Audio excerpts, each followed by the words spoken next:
Hi, I'm Sam Tribble with Strength Project, and today we're here in San Diego, California with Junie Nolan, and she's a handstand circus artist, and she's here to help us out with a few questions that we might have on learning better handstands.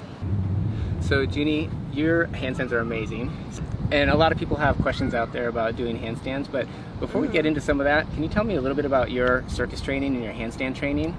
Yeah, so I started probably about a decade ago. I started before that in gymnastics, and then found the San Diego Circus Center, and I've always trained handstands and hand-to-hand until the past couple years. And now my main discipline is just handstands, mixed with some acro and a little dance too. So the question I have, of all these different things that you do with dance and acrobatics, and you said you were in gymnastics, to just focus on this one discipline, how did you become so passionate about the handstand? Why the handstand? Oh, that's a good question. I think one thing I really love about handstands is that you can do it anywhere. You don't need much to train. It's a really good also foundation for everything else you do in circus, to build strength and body awareness, and yeah, it just lays a great foundation for whatever else you need to do. You just need planet Earth. Just need planet Earth, and that's some all. Air. Air, but yeah. I was just thinking about this too, because we were just playing around and doing some handstands and stuff, and I'm like, oh my gosh, I'm like winded. I haven't done handstands in a while. So, and you don't think of handstands as like an aerobic activity or anything, but really breath work and just controlling that is a whole nother aspect of handstands I don't think people think about too much. Can you tell me a little bit about that?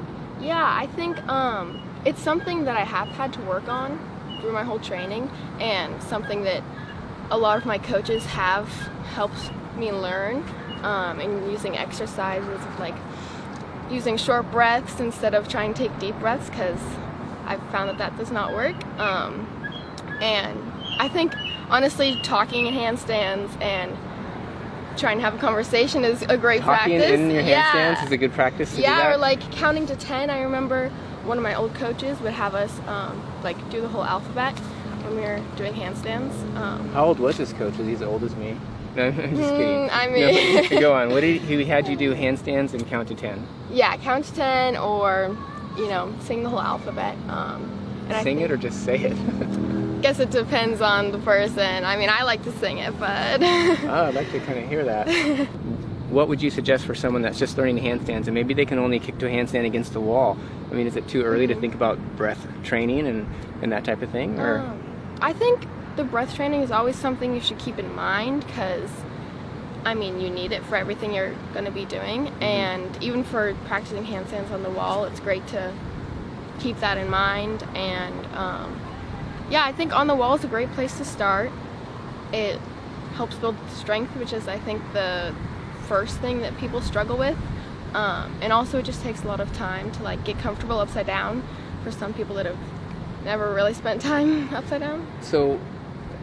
So your suggestion would be maybe to kick to a handstand, let's say if you can hold it for 20 or 30 seconds, but even through that 20 or 30 seconds, maybe count to 10, or say as much of the alphabet as you can. Yeah. And then when you're saying the alphabet, are you thinking about just speaking normally? Are you rushing through? Does it even matter how you do it? But just getting the voice and the breath out is what's the most important thing about counting? I think it is kind of just getting the breath out. And I remember my one coach in France, he described the breathing as when you're like running late for class and you have to run there, and then you get to class and you don't want to like be panting, so you try to hide it and just like, oh, so like you're not, you know, to not show that you're out of breath. Yeah, that's a good physical visual.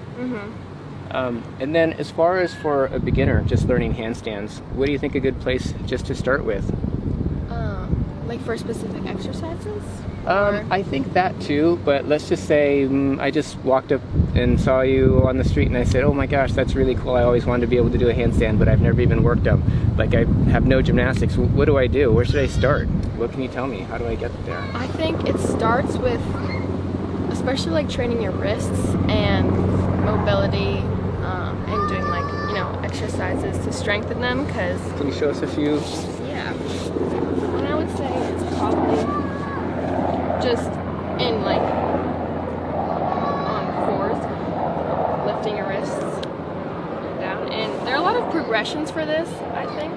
Like, Are you can putting also, a lot of weight on your wrists right now? Is this exactly how you would be doing it? I would say you're trying not to keep all the weight in your wrists. You don't want to have all your weight in your heels, but you want it to be And when you say heels, what do you mean by heels? the heel of your So this palm, I part? guess. Yeah.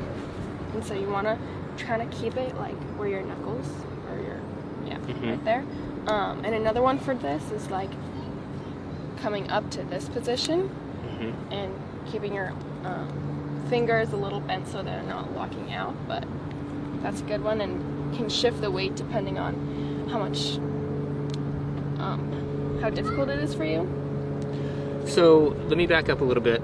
I'm going to place my hands on the ground, and I noticed you said, when I said, where do I start with, I want to learn handstands, and you really went to the awareness of the feeling of the ground and where my weight is, just putting my hands on the ground. And so I think that's something that, even in gymnastics learning, my coaches never told me, like, in handstands, think about the weight that's being displaced through your hands and where you're pushing it. We just worked handstands. Like, this type of information is, it's crucial, really, because this is your foundation right here, your base. Yeah. So you're saying feel the weight distributed evenly throughout my heel, and then I don't know, Metacarpal, right? Something like that. And then all the way through to your fingertips should be evenly dispersed? Is that? I would say pretty evenly. I think I tend to keep my weight a little more so in my fingers, and I don't want to say the wrong thing, but metacarpals maybe. Because I think something that happens to a lot of people is you're like falling into your wrists, and it makes this whole part of your hand come up. Like this way, they're falling this back. way, back. And I think another thing to keep in mind is like using your fingers. It's a lot of what kind of where all of your balance comes from. You don't want to like get them too scrunched up or have them completely flat. I think just trying to find a nice in between within your fingers. So I feel like you're saying it's almost as though I'm trying to grip this table and pick it up or something. Completely, yeah. You're trying to grip the ground as much as you can. And it's amazing that when I do this, I feel really connected to, Yeah, I think, because that's where you get all of your handstand to stabilize from. it, yeah. Yeah, to be you're able to not compensate. You have to be able to push. Mm-hmm. So then, let's say I understand this and I'm getting a feel for this. Moving up my body, what am I thinking about next?